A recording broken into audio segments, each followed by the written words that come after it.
Hello and welcome to Bristol Reptile Emporium's YouTube channel. I'm Gail. And I'm Michelle. And today we're going to talk about vivariums. So we have 3 here. So before we start, Michelle, can you tell us what a vivarium is? So basically, we use the term vivarium to refer to the housing that we're keeping our animal in.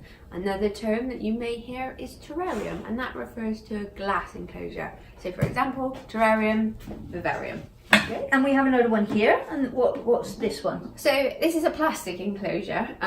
It's obviously got a really official term, plastic enclosure. It'll still be referred to either terrarium or vivarium, but it's just made out of a different material, so it doesn't technically have an official name. Okay. Right, so if we start off with the glass one, which was the terrarium. If you could spit it out. Yeah. What would you typically house in one of these?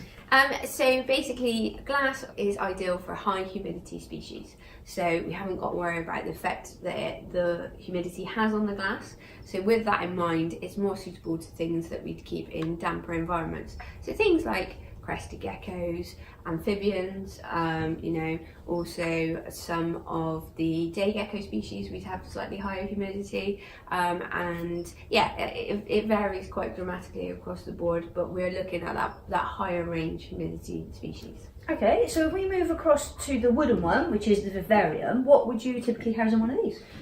So obviously, bear in mind with these enclosures that they come in lots of different sizes. We've just got these smaller units here because they're a bit easier for us to display. Mm-hmm. But what we generally keep in wooden enclosures are things that are found in arid or dry environments. Because we don't need to introduce the humidity levels, so you don't need to worry about the effect that has on the enclosure itself, because obviously wood warps when it comes in contact with water for prolonged periods of time. That's okay. And last one, what about the plastic one? What would we house in here? So plastic enclosures are generally smaller, so the size of the animals is reflected on the size that we use for our vivs. So it's quite common to use plastic enclosures for invertebrates because we're not providing such big enclosures. Okay, so obviously we got the 3 different enclosures and there's many animals that can only go in one or the other. Is there any that we could house in all and then it's down to our preference, or is there one that we can house in, say, 2 different ones? There's loads. It's literally, there are loads of varieties that we could say, and this is a hot topic of debate which is discussed across the internet as a broad, as a spectrum. So yeah, you will generally, what really dictates as to what we keep into it is the temperature parameters that we're looking to house our animal at. Because obviously the good thing about a wooden enclosure is it helps maintain high temperature parameters. Mm-hmm. So if we've got a species that likes a warm, and I mean warm environment, we don't want to put it in a glass enclosure when it cools faster. Okay. But in turn, if we've got something like an amphibian that needs really high humidity, we don't want to put it into a wooden one because it's not going to cope with that. So it's looking at the positives of that enclosure and identifying if the positives match the species you intend to keep. Okay, so on the other side of it, are there any animals that you definitely wouldn't keep in each enclosure? I mean, yeah, you could go onto any forum or social media group and people would have a list as long as their arm as to what they would advise shouldn't be kept in certain types of enclosures.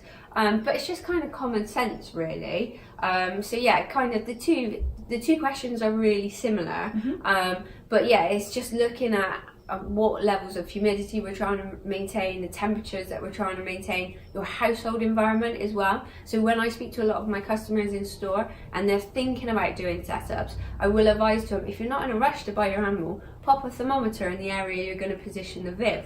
It gives you an indication of your background temperature, and then it can help you decide what enclosure you want to keep an animal in moving forward, because the last thing you want is to have a cold house, use a glass enclosure and lose all the heat.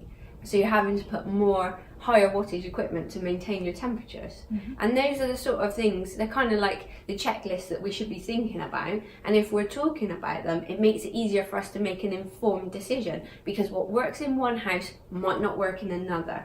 Okay. Thank you for watching Bristol Reptile Emporium's YouTube channel. Don't forget to subscribe, and we look forward to seeing you next week for another video. Bye! Bye!